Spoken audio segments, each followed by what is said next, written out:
Welcome to She Blaze. Hey, we're back and we're bringing you cannabis culture from a woman's point of view. And as always, here to elevate the cannabis industry. I know that's right. I'm one of your hosts, Ice Dawson, a cannabis socialite. And I am Deshiba Dawson, also known as the WeedHead. Yeah. Hey, you really are the WeedHead. I am the WeedHead. Yes. So very excited to be here today. Yeah, me too. So of course I'm gonna kick things off on what I am high on this week, because we are going to talk about this every week. So definitely put it in those comments what you're high on. But I am high on a cannabis cocktail mix of Durban Poison, okay, as well as Super Lemon Haze, okay. And you are a super sativa right there. This is my work mix, right? So it's a great wake and bake, but I'm also in the process of finishing some books, and so it allows me to really write and write with focus, because sometimes you can start writing and like literally get 2 lines in it, and like so yes, this is super focused, super thinking, super sativas. Yes, and these cannabis cocktails, we really need to just go ahead and coin. All right. Well, we may, stay tuned for that. Okay, well, I am high on, let me tell y'all, these all white, over the knee high heel boots. Okay, I'm super excited to be walking and stalking in these streets because it is very hard to find winter white boots in the winter. Yeah, I know how that is for you. I can't wait to take your pictures. Okay, I can't wait to be everybody's hype, but I will strut like I mean it. But we really got to get in today's episode. Okay, so what's going on? Today we're revisiting a California bill we discussed, and we're talking about the biggest cannabis deal that did not happen. We're going to get you guys ready for the holiday season as well. All right, well, let's get into it. Okay, well, let's get these hot topics. And California governor signed the bill that allows students to use medical marijuana on campus. Yay! Yes. Yeah, and we talked about it on episode 2. Now it actually is happening. We're super excited. We're so thankful, and we're glad that California is making a lot of progress with their cannabis policies. Yes. And they had the governor. There's some more policies that are on the governor's desk right now that really would help cannabis patients. At the moment, the bill that is on the desk is a bill for terminally ill patients to use cannabis while they're in the hospital. That's so important. That hits home. The whole thing does, because, at the end of the day, I feel like this is an opportunity to, help to reflect the new faces of cannabis more openly. And, I think previously medical marijuana patients having to leave campus or not being able to administer in a hospital, it's almost still like this dirty secret that families don't want to admit. But with both of these bills in place, you essentially start to change that and change the myth around what type of cannabis users really look like. Yes, seriously. And they're making progress.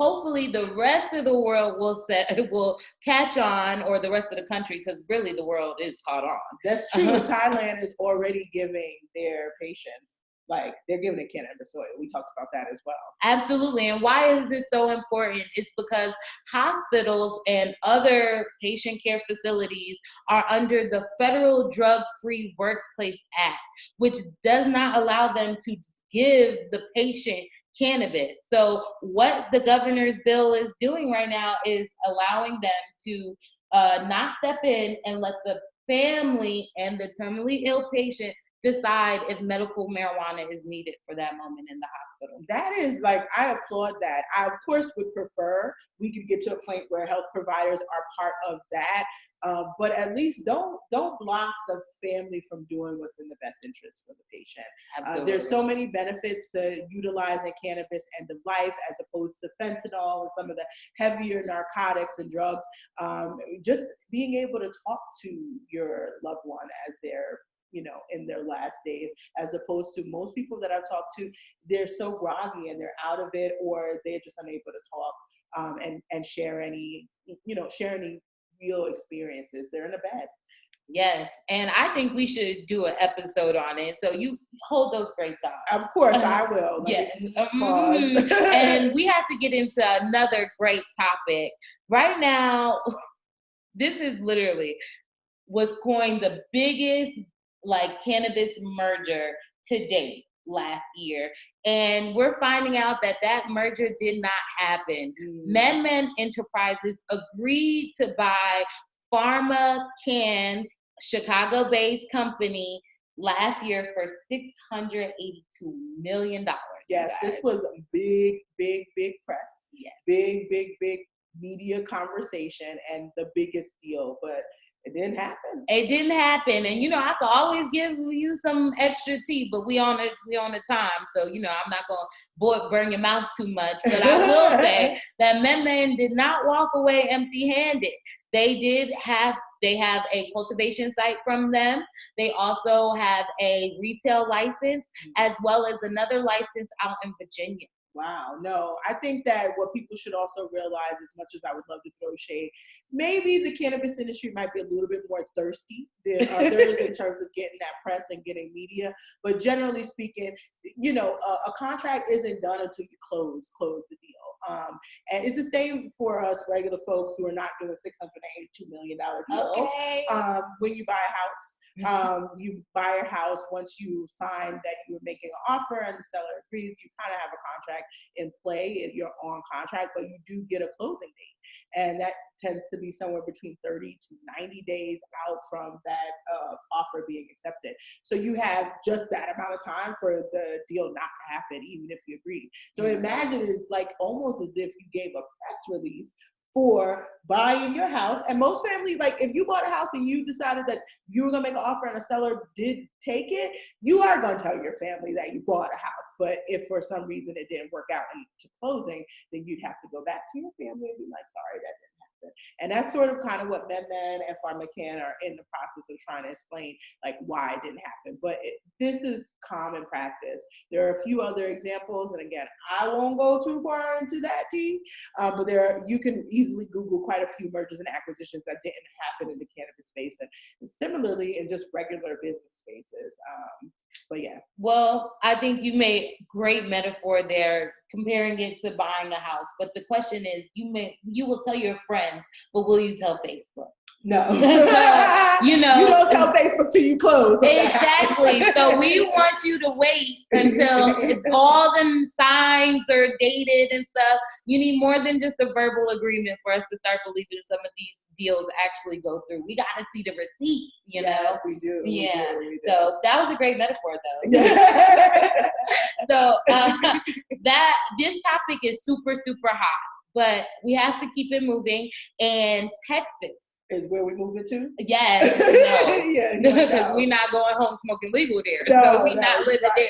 But we are heading there on today's episode because Texas has a medical marijuana program, you guys. Yes, and a lot of people don't talk about it. Yes, because it is like most of the states in the South medical marijuana program where they have like no smoking, oils only, less than 3% THC. So basically they gave us the Farm Bill Act for their state and threw it under the medical marijuana program.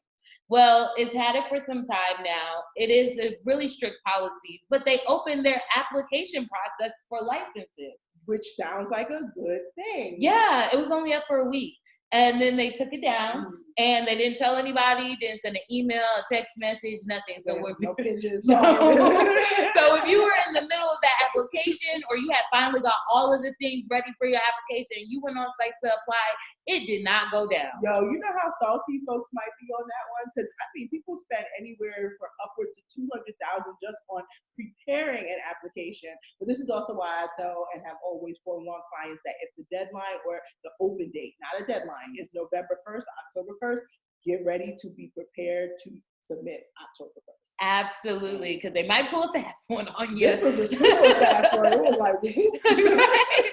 And people are like they were really up in arms, but they should be. It's a lot of money to be able to prepare.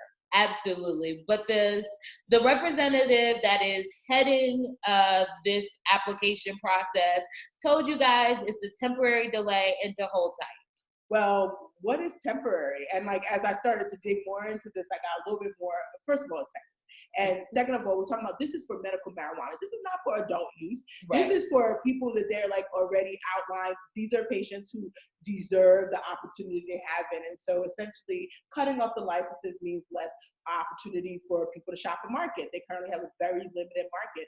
And then to add to it, it seems like apparently they're doing more research around some of the neurodegenerative diseases that would be qualifiers. And that's when I start to turn a little bit like twitchy, because it's just like, okay, first of all, we are here. What are we even talking about? Yes, what are we talking about? What research are you doing? Exactly. Right. And the sad part is almost like we know that you deserve this medicine, but we're going to go ahead and get analysis paralysis. And then we get analysis paralysis on things that many, many states, many times over, have already said, hey, this works for this. I'm more concerned about, what about PTSD? What about anxiety? What about arthritis? What about these large scale things that we're seeing en masse that certainly Texas as a population could certainly leverage from? So in some ways I was like, it was a little funny to hear that, because they're blocking something that's already really blocked, right? It's already not that great. And it's already not giving patients the right. It's actually infuriating, because you can just imagine how many people live in Texas. And so they represent such a large piece of our US population, and not serving them well at all in that regard. Well, it really just mimics the rest of the South's medical marijuana program and what they think of medical marijuana. So, advocating is really where you start. You got to go to these lawmakers and be like, what are you talking about? Yes, and come with real science, right? Yes. Well, you first ask, what are you talking about? Then you kick the science ballistics on them, because we have been seeing research, even if it's not particularly in this country, for years around what medical marijuana could do for patients. The U.S. federal government has a patent since 1991. They have a patent on cannabidiol, that's CBD, and all of its neuroprotective properties. It has medicinal effects. And so essentially, based on what we talked about, their law is, their medical marijuana program is basically CBD, right? And that's cool, but like, are you serious? I have to wait for you to provide more opportunity for me to get more CBD in your state? That's just a little crazy, and it's unfair. It is really unfair, but that hot topic is burning hot, and you see why we try to stay out the South. We don't live in the South for a reason. We're in the South, but it's only for advocacy purposes. Advocacy, working, so how y'all can succeed in the cannabis industry, and that's it, okay? But we have to get everyone prepared for this holiday season. Yes, because whether you are consuming CBD only in Texas, or you are, really consuming marijuana in California, there are some ways that I think you could be a real on top of it cannabis consumer. Yes, and you could be stylish as well. So my first thing that you need to be a stylish cannabis consumer is a great stash bag. And I know the WeedHead knows all about the stash bags, right? Of course, yes. You have that whiff of cannabis for a minute, you put it in, and you're like, wait, where did cannabis go? So these stash bags that I'll tell you about in particular are smell proof. Looking out for you. So our first brand is called Urbana. And these purses or stash bags can start as small as a coin purse or as big as a book bag. So they're all smell proof, which is really great. They also have some for the men, just in case you're looking for it, but it's really particularly geared towards women, which is really important. And not to mention, they have these really cool vape case like stash bags. Yes. And for me, it's really important to have something my vape can actually be held in all the time, because my vape pen falls to the bottom of my purse, okay? And I'm sorry, I don't know about anybody else, but my bag, we have a little bit of crumbs in it. And when it gets in the mouthpiece, ooh, it's so nasty, I can't even vape it, promise. So they have vape pouches, so that's really dope. You definitely need that. So it sounds like I need to add that to my little list of gifts for her. Try to make it pink or purple or white. And we actually, because we always looking out for our followers, we actually have a discount code for y'all to actually save 15% off, okay? Which is really good, because the bags start as low as $25 and go up. And if you want to save 15% off, U-10. Yes, so that's DASH and the number 10, 10. We'll put those in the comments, of course, but that's one of my favorites. You know, I love Urbana. Yes, I do. And I got a few. Okay, you really be rocking it. I have the coin purse that, and so that's really, really great for me because it just holds my cannabis, holds my one hitter, and I actually be throwing coins in it. My little Mindy purple bag holds everything. I got a big old pipe up in there, a few lighters, as well as containers that I like to carry my flour in. That's great. We also have on the list Cannabis, which is another smell-proof stash bag geared towards women. These bags are a little bit more pricey, starting at $45, but that's why you call them Anna. Actually, Anna Beats. Anna Beats. I'm sorry, they have a what over it? An accent. An accent. Okay. I don't so have much of that. They're a little bit more pricey. Okay. They're a little bit more pricey. I know that's right. They are, but Anna Beats. Yes. Okay, honey. I gotta say Beats. I have one of those as well. Yes, I got the snake print. It's purple snake print one. Mm-hmm. Yeah. It's smaller than my Urbana bag and considerably more expensive. Yes, but it's still smell proof. So, and it's snake skin. So, you know, when you're going out, you want to switch it up. Yes. You got snake options. Yes. And guys, don't think She Blaze didn't leave you guys out. We have Rob Rodney with its snatch bag geared towards men, come in black and brown. But what's really cool about this stash bag, other than being smell proof, is that it has an actual container inside the bag to hold your jars. That's what's up, because we get a lot of jars. Oh my goodness, y'all seen how many jars we got? We got even more now. Yeah. What are we gonna do with that? That's got to be another episode. I'm repurposing them, but you just give me a second because I gotta have them look like they're really DIY Instagram repurposed and not just like throw my coins in. So that'll be a future episode. Okay. Yes. And if you are actually having the holidays at your house and you want your stash not to be all out, we do have a stash box for you guys. Yes. And that is the apothecary case. Yeah, shout out to Whitney Beatty. That's our homegirl. She is a brown girl that is also in cannabis. And I happen to be a huge fan of her son, Langston. He cracks me up because he's like 5 and he says the craziest things. But his mama is an awesome entrepreneur. She is an executive, music executive turned entrepreneur in the cannabis space. And she basically created the ultimate stash box for the cannabis connoisseur. Okay. And as a result, it's a little pricey. It's definitely for your grown folks. You have that to the list too. Oh, yes, because now she's grown. But it's starting at $300. You can find it by really going to the apothecarycase.com or searching Whitney Beatty, because the truth is she is all over with this case. This is when you like Snoop Dogg level and you like keeping your real good flour and you want to keep it real nice. It has everything that you can think of, from jars, grinder, all of it in compartments, and it's like a cigar box because it truly does keep the humidity where it needs to be for the cannabis to last as long as possible. That is important because there's no dry flower. I mean, that's actually, we probably really need that for the house flower here in Nevada because it is so dry. Even though it's getting cooler, it's still really dry. It is. Tell my skin that. But if you guys are on a budget, we completely understand. Trust. Yes. And so there's another stash box that we'd like to talk about. Yes, Hakuna Supply is actually just starting at $40. So you're not going to necessarily get all of the shebang there, but it is a reasonable price point and a great way to start taking care of your cannabis in a more conscious consumer way. Yes. Also will help with humidity and in general, just making it a step up from the shoebox, right? If you're keeping your stash in the shoebox, it's like it's time to upgrade. And this is the way, maybe it's your boo thing that's keeping their stash in the shoebox. This is a great way to upgrade on a little bit more of a budget. Absolutely. And I'm all about it, but you know, we got to keep it moving as usual. Yes. And we have some more cannabis accessories. So a vaporizer, PAX 3 is a must-have for me. Yeah, so vaporizer definitely is my second must-have as well. And PAX can't go wrong with that. Yeah, you can, because at the end of the day, we know if you are traveling or you are new to consuming, maybe you don't want to go outside to roll a joint, to hit a bowl.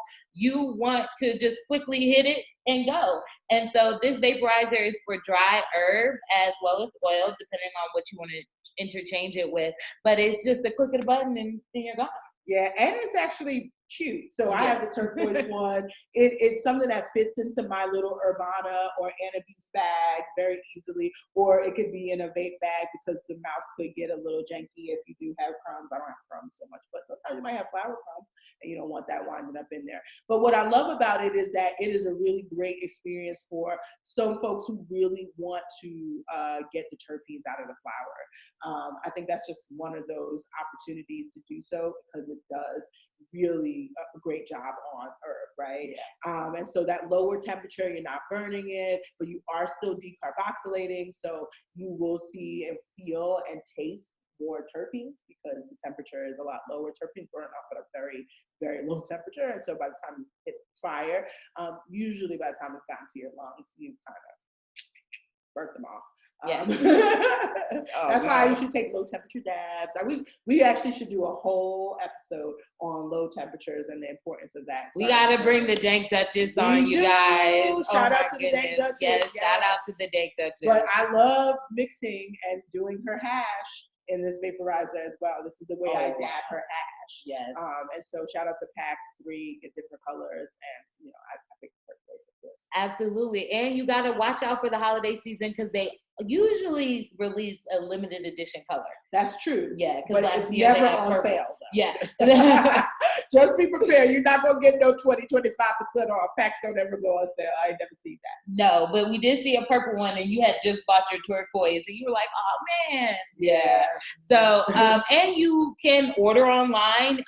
It starts at $200 and $250 depending on what type of kit or device you get initially. And it is also found in a lot of local common smoke shops. Yeah, so maybe you might go check out your local smoke shop and just ask if they have a PAX. If they don't have that, they will maybe have the PAX Era, which still to me is one of the best pod system in the cannabis market. And so you'll be prepared next time you go to Colorado. You need to get some PAX pods. Or even Vegas, right? Yes, that's true. Or California. Cali has some. Or Arizona. Yeah. So it just really just depends on what legal markets you're in because they have different things in each of them, even the cartridges. But if you have the battery, then you're ready to go. So that's one of the reasons why I love PAX, because they actually have done a good job with branding across the country. And so you're seeing them being held in more and more smoke shops, head shops across the country. Yes, that's so exciting. And so my third thing on my list is grinders. A grinder is so needed, especially if you're cooking. We may use gloves, but I do not like cannabis under my nails. It just drives me crazy, especially it's the good sticky kind. So I like to talk about Cali Crushers, which is literally my number one grinder. We've had our Cali Crusher for about 2 to 3 years and it's still grinding. Yeah. But also it's just cute, right? Yeah, it is cute, pocket size, around 2 inches. And they come in it has 4 different chambers where you grind it falls above the screen, and then the rest under it is keep. And then the very last compartment is if you grind too much, you could throw a little bit under there and it'll stay in there. Storage. That's so awesome. Mm-hmm. Yeah. I love the Cali Crush because it fits in my purse as well. So sometimes you have bulky grinders, and especially with big grinders, it really doesn't work good with the arm motion for me. It's very painful. And so I love that I'm able to quickly do, a nice easy turn with the smaller one. Yes, really. And I mean, it's so important. They come in a bunch of colors too. So, don't think these are just black grinders. Nope. They come in a bunch of colors. They're really cute. And they typically are found online. And so if you're looking for a grinder that could be found in your local vape store or smoke shop, it's called Aerospace. And these are the grinders that you see that have the little knobs on it that goes like, it's like one of my favorites because I have nails. So like sometimes gripping them, I'm like always scared if I turn it too hard, I could like chip my nail or That's take off the that's paint. facts. Those are Yes, facts. yeah, Bro, oh, I have done that actually. okay, you'd be like, so having the knob is really cool. It's a great innovation. What is the knob called? I think it's a rotary, but it's basically got a rotation movement to grind it for you. The same thing you would do with your hands. It works for me too. I'm not gonna lie, because I just said I have this really bad pain and arthritic pain through my hands when I'm trying to do that motion. That could be turning open a jar or whatever, and having something that's more using my arm as opposed to just my wrist. It changes the whole experience. It makes me feel more functional. There's nothing worse than knowing you're in pain and you gotta consume and you gotta do something painful to do that. Wah, wah. Wah, wah. No. But that's one of they're most known for. But they have all different types, and the price does vary based on the location. But it is the most common grinder you'll find in your local smoke shop.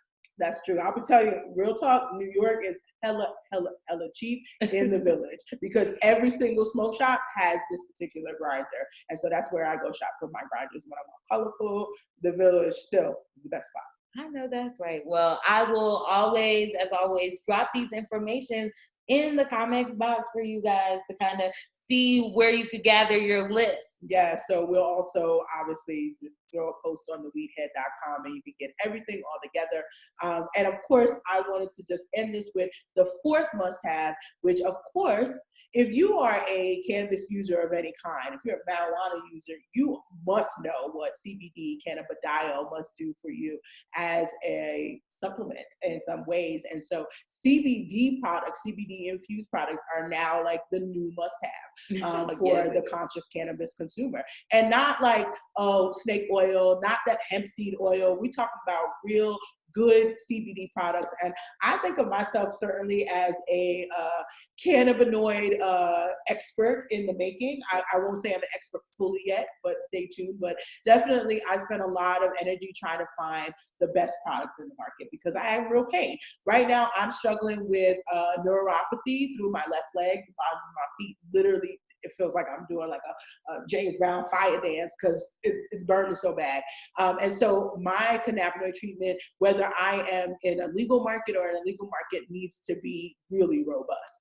And I'm able to supplement those things when I go to an illegal market. Maybe I'm not taking in as much flower, I'm not consuming the THC-based cannabis, and so I move into the hemp market. And so I want to make sure that I have good CBD products. So I want to shout out Lock and Key Remedies because I have been using them for like 2 years now. Yeah. They are one of the few that gives just amazing information on their packaging. And this is something I've been teaching to a lot of states, a lot of lawyers, and working with municipalities on developing the regulatory rules around packaging and labeling. And they do a fantastic job.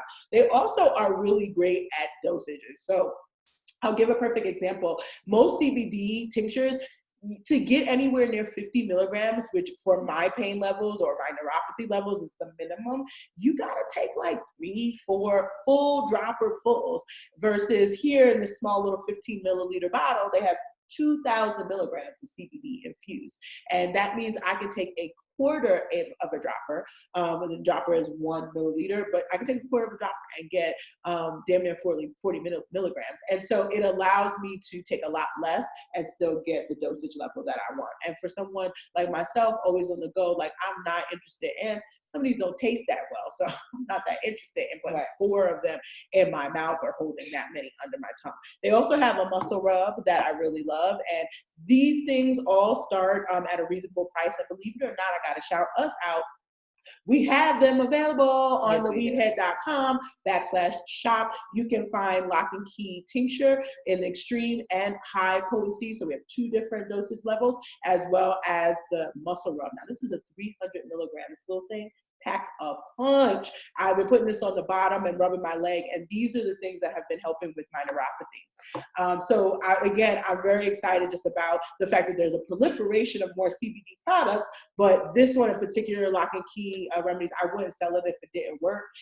They also are really smart. On their box, they have QR code where you can look up the Certificate of Analysis, or COA, and it will give you the entire readout of all the terpenes they've added back, the levels of CBD, THC, any other cannabinoids that can be found, because it is a full plant in this case. And they also, we don't sell them, but they have vapes and they have other products as well. They're really smart about, again, their approach to CBD education for consumers.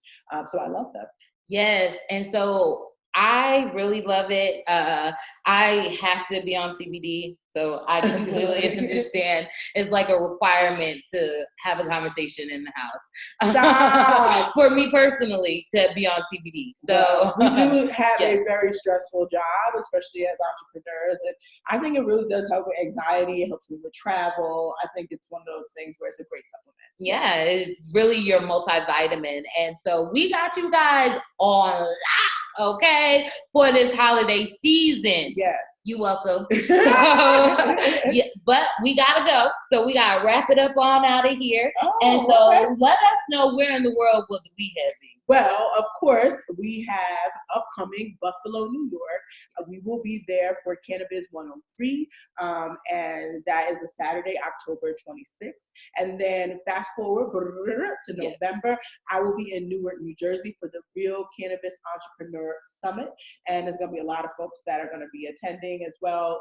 Tons of speakers. That's November 15th through the 17th, and tickets are on sale right now, and you definitely want to make sure you head to my social media, head to our link tree, and you can get your tickets now. And then last but not least, because we got to prepare, it's Q4, honey, we're in Vegas, and so shout out, we will be in Vegas during MJ BizCon, which is December 9th through 13th that week, and be prepared to see the Dawson sisters on the ground around the town, and we may have some surprises for you as well. Yes. Well, we will keep you guys posted on all that. And we are just going to have so much fun in the town, really. And thank you for letting us know where you be. Hopefully you could follow us online at theweedhead.com, and you'll know anything else that we got planned for y'all to come up, because it's cannabis, stuff pop up quick. That's so true. That's so true. Yes. But I want to shout out She Blazed the Maze. Okay, She really Blazed quickly, the if Maze. it does pop up, we will make sure you know what's going on. So definitely want to catch our special monthly of She Blazed the Maze, where basically you guys let us know what's happening every month. Listen, we are Cannabis Socialites. It's a movement. Yes. And so we are getting you guys prepared for cannabis in your area. That sounds good. Yeah. And so feel free to follow me, Cannabis Socialite, on all major platforms. And I am the Cannabis CEO, although I think you already know that. And you can find us all at theweedhead.com. Yep, it's real easy. So we are out. Have a great Saturday, you guys. Woo-hoo.